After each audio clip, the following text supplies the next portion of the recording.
Hi friends, എല്ലാവർക്കും നമസ്കാരം. നമ്മൾ മുമ്പൊരു ഭക്തിഗാനം പഠിപ്പിക്കുന്നതിൻ്റെ ഒരു വീഡിയോ ഞാൻ ഇട്ടിട്ടുണ്ടായിരുന്നു. നിങ്ങൾക്ക് ഓർമ്മയുണ്ടോയെന്ന് എനിക്കറിയില്ല.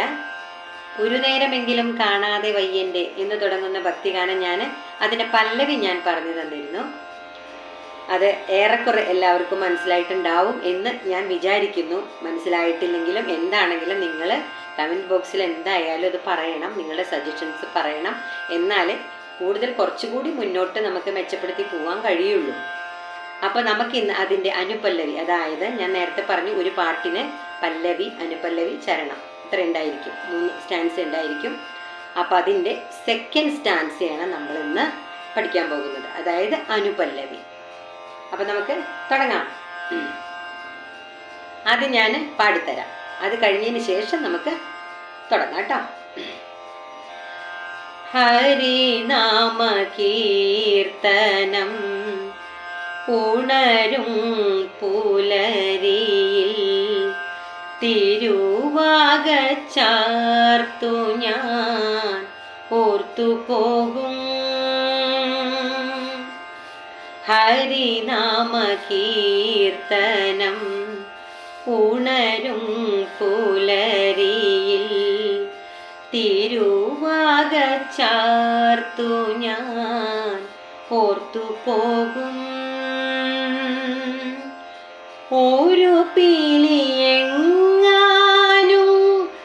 കാണുമ്പോഴവിടുത്തെ, ഒരു പിലിയെങ്ങാനും കാണുമ്പോഴവിടുത്തെ തിരുമുടി കൺമുന്നിൽ മിന്നിമായും,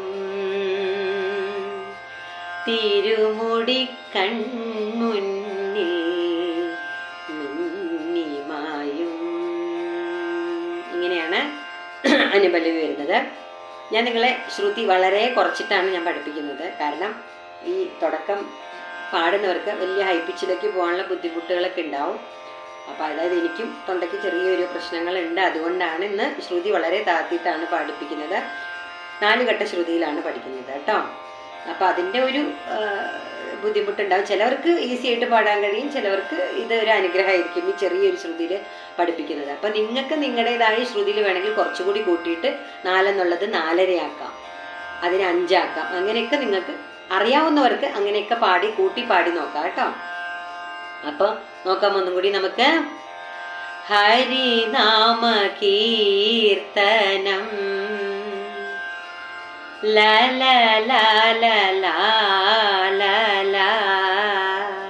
എന്ത് നമ്മളിങ്ങനെ പാട്ട് സ്പീഡിൽ പോകുമ്പോൾ ആ പാട്ടിനെ തന്നെ നമ്മൾ വളരെ സ്പീഡ് കുറച്ച് വളരെ സ്ലോയിൽ പാടി പഠിക്കുമ്പോൾ നമുക്ക് പെട്ടെന്ന് അതിൻ്റെ സംഗതികൾ പഠിക്കാൻ കഴിയും.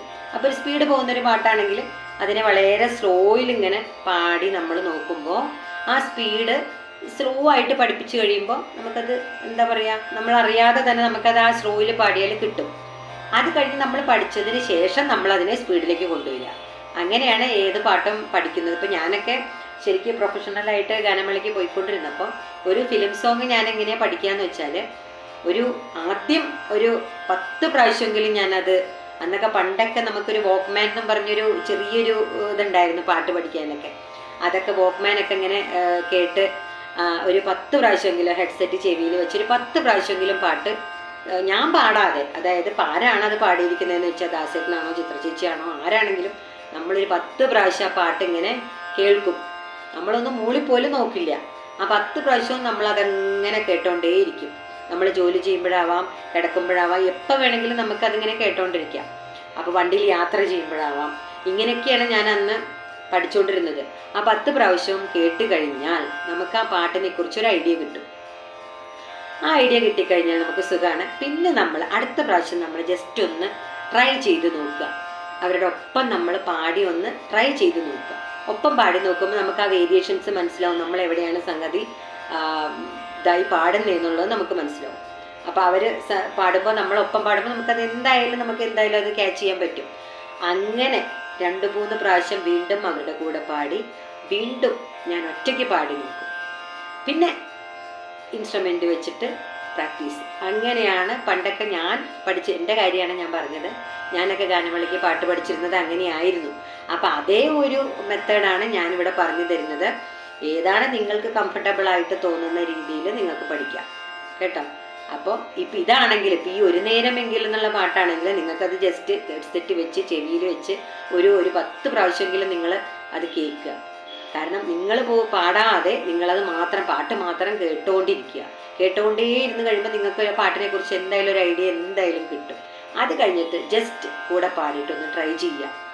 അങ്ങനെയൊക്കെയാണ് പാട്ട് പഠിച്ചിരുന്നത്. നിങ്ങളങ്ങനെ ഒന്ന് ചെയ്തു നോക്കൂ കേട്ടോ. അപ്പം നമുക്ക് നോക്കാം. ഹരിനാമ കീർത്തനം ല ല ല ല ല ല ല, ഉണരും പുലരിയിൽ.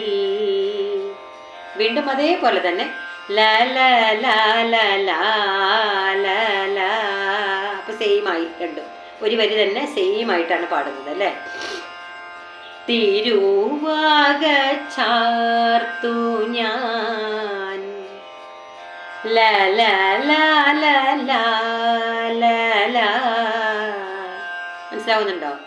ല ല ല ല ല ല ല ല, തിരുവാക ല ല ല ല ചാർത്തു ഞാൻ ല ല ല ല ല ല. അവിടെ നമുക്കൊരു സംഗതി വരുന്നുണ്ട് ല ല ല. ആ സംഗതി എളുപ്പമാവണമെങ്കിൽ അവിടെ ഒന്ന് സ്ലോ ചെയ്ത് പഠിച്ചു വെക്കുക. ല ല ല, കണ്ടോ? ല. അങ്ങനെ അതൊരു 3 പ്രാവശ്യം അങ്ങനെ ഒരു ഇതായിട്ട് പാടി നോക്കുക. എന്നിട്ട് അതിനെ സ്പീഡാക്കുക. ല ല ല, കണ്ടോ? ല. അപ്പോൾ അതിനെ സ്പീഡാക്കുമ്പോൾ ല അങ്ങനെ വരും. ല ല ല, ഓർത്തു പോകും ല ല ല ല ല ല ല ല. കിട്ടുന്നുണ്ടല്ലോ. അപ്പൊ ഹരിനാമ കീർത്തനം ഉണരും പുലരിയിൽ, തിരുവാക ചാർത്തു ഞാൻ ഓർത്തു പോകും. ഏകദേശം കിട്ടിയിട്ടുണ്ടാവും. അടുത്ത വരിയിലേക്ക് പോവാ അല്ലേ. ഒരു പിളിയെങ്ങാനും ല ല ല ല ല ല ല. നേരെ ഹൈ പിച്ചിലേക്കാണ് നമ്മൾ പോകുന്നത്.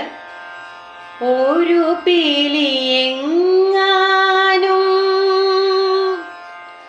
ല ല ല ല ല ല ല ല ല ല ല ല ല ല ല. നേരെ താഴേന്ന് മുകളിലേക്ക് ല ല